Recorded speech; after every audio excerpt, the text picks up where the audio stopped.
Hello there, Gamerinos and Gamerinas. Welcome to UnicornStorm. This is Rady, and today I'm not going to talk about a game or a single game. Today I'm going to talk about the Blaze Evercade Versus.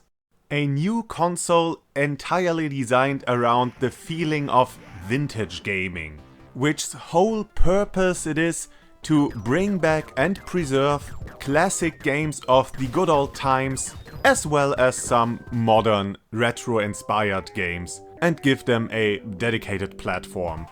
The team originally released a handheld version of the Evercade, I believe 2 years ago, which, aside from it being a handheld, functions pretty much the same. And you can even connect it to a TV with a mini HDMI cable adapter, something like that. I haven't tried it yet, but I've read that there are some problems with the HDMI on the handheld. Well, I don't need to try because I now have the Evercade Versus, which is a home console version that supports up to 4 players and, well, is meant to be plugged into the TV.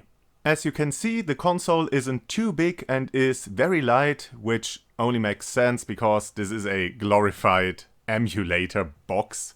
And I guess it could have been smaller, but it tried to have this retro aesthetic with the red and white color scheme that reminds me of the Famicom and the cartridge tray. And yes, this console uses unnecessarily big cartridges, which is just glorious. The console is bundled with 2 controllers and a USB cable for power support, but not an adapter to actually plug it into the socket. And well, it also doesn't come with an HDMI cable.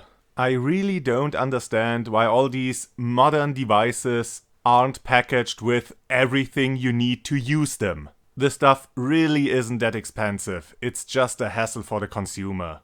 Well, it's not like I don't have like 20 spare HDMI cables.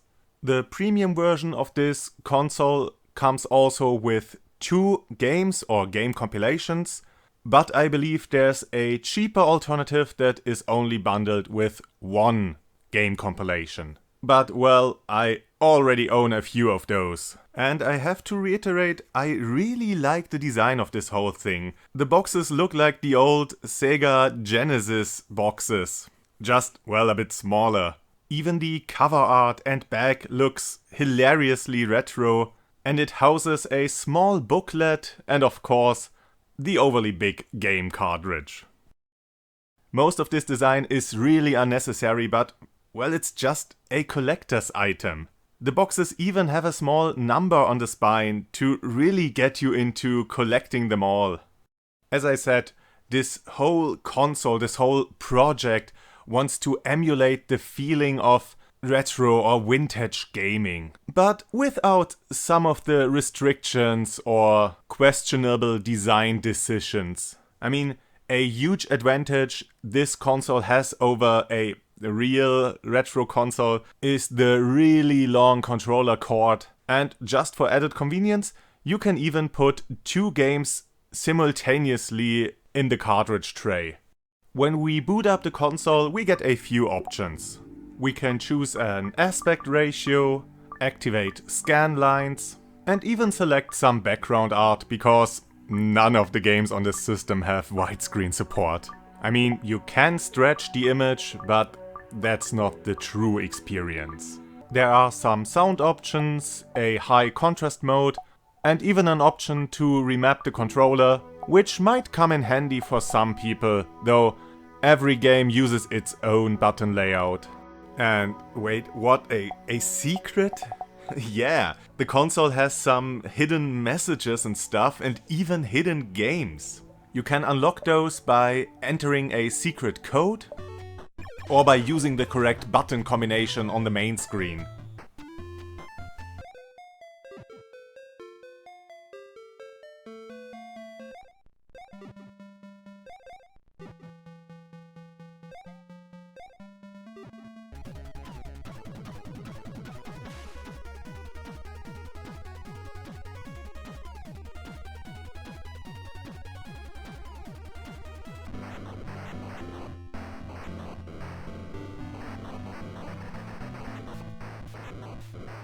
Some games are even unlocked by inserting the correct combination of game collections into the console. Sadly, I don't have any of these combinations, so I can't show you those games. But it's a neat little idea. I like it. Well, and with that, let's take a look at some of the other games. The Evercade's game library covers the first 2 decades of commercial gaming, from primitive arcade machines to archaic home consoles, to the golden age of 16-bit gaming and even modern retro gaming. That means every game looks and sounds a bit different, and I'm not really an expert on all this sound and video stuff. I'm looking at this from the perspective of a casual enjoyer of retro games. And to me it appears to be pretty well made. The picture is sharp, the sound is as good as it can be considering what it has to work with, but it's clear and clean.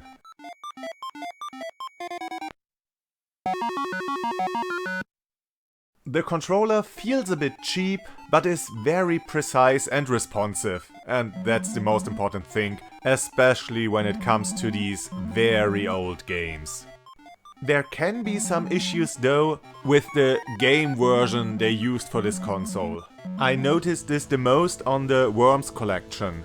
So Worms 1 seems to be the PC version, because the controls refer to keyboard buttons, to letters. While in Worms Blast it seems to be the PlayStation version and the game thinks you're using a PlayStation controller. The menus and descriptions and notifications haven't been altered for this console, so button prompts can sometimes be a bit confusing.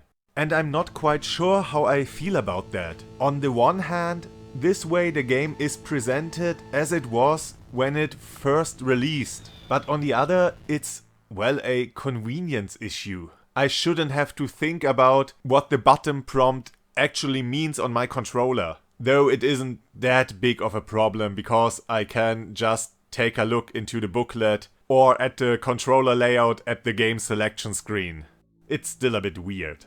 Also, while playing Worms Blast, I noticed that the AI takes a really long time to make a move. And I guess this has to do with the PlayStation version. I don't know if it took as long of a time on the original PlayStation release. Maybe it's a weird emulation issue, because the first Worms doesn't have this problem. And while we are already on the topic of problems and issues, when I was playing Dragon View, I was able to continue my save from the handheld version and played a bit further, but the save I created on the console version, not a save state, a hard save in the game, I wasn't able to load it on the handheld. So I guess not all saves might be compatible between the home console and the handheld. And well, not even all the games are, because I wasn't able to start up the Namco collection on the home console, which is a bit weird. You'd think that all the games would just run on both systems. Aside from some small issues, all the games play as you expect them to, no matter if they're 16-bit, 8-bit or less. Most of these Atari-era games are more of a novelty to me, and the games I spent the most time with are those of the 16-bit era, though I had surprisingly a lot of fun with adventure. Some classics are just timeless. And some were a torture back then and have been until today.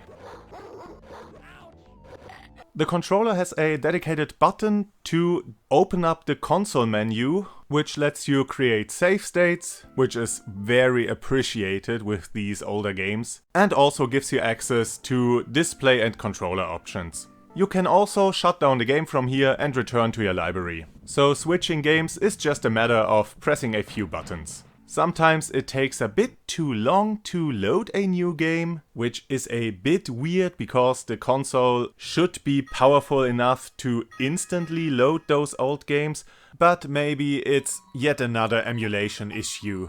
Swapping out cartridges though doesn't feel too good. You just open the tray and pull them out. there's no button to eject them, and you can't really get a grip.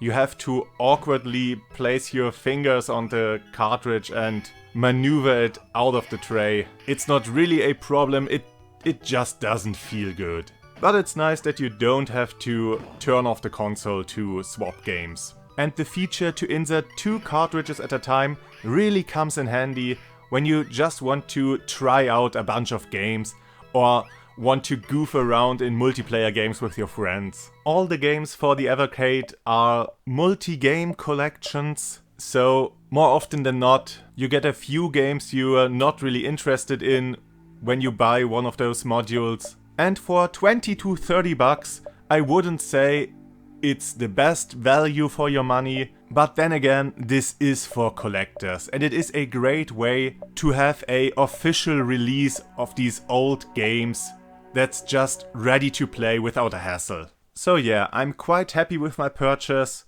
and I'm looking forward to some more collections that will release in the coming weeks. And if you're interested in retro gaming but don't have access to all those old consoles or just want something working out of the box, you might want to check out the Evercade. You might even stumble upon a few gems that become your new favorites. And with that, I bid you adieu. Have a great day. That's it from Rady, and I hope to see you again on the next game.